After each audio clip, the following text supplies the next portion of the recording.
سلام، خیلی مخلصیم. تو این قسمت میخوایم با شیر اطمینان آشنا بشیم. کلا هر جا حرف از سیستم گرمایش شد مطمئن باشید یه شیر اطمینان توی اون سیستم وجود داره. وظیفه شیر اطمینان چیه؟ کنترل فشار حداکثری دستگاه که توسط سازنده تعیین میشه. توی دستگاه پکیج اکثرا این فشار روی 3 بار تنظیم شده. یعنی وقتی فشار دستگاه از 3 بار بیشتر بشه، این شیر با باز کردن مسیر آب باعث میشه که فشار ما کاهش پیدا کنه که به لوله ها و اورینگا فشار نیاد. خب خرابی های این چیه؟ خرابی های این موقعیه که فشار دستگاه ما نرماله اما شیر اطمینان ما داره چکه میده. برای حل این مشکل یا باید شیر اطمینان رو کامل عوض کنیم یا نگاه کنیم اگر نیاز به سرویس داره سرویسش کنیم. سرویس شیر اطمینان به چه صورته؟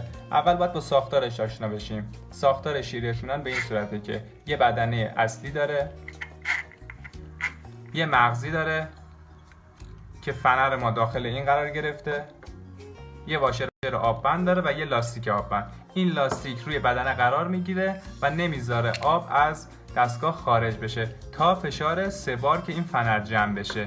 حالا خرابی اصلی ما پس مربوط میشه به این لاستیک، یا پاره میشه یا رسوب میگیره. در صورت پارگی که شیر اطمینان رو کامل عوض میکنیم، در صورت گرفتن رسوب با تمیز کردن این ناحیه و داخل بدنه شیر اطمینان میتونیم مشکلمون رو حل کنیم.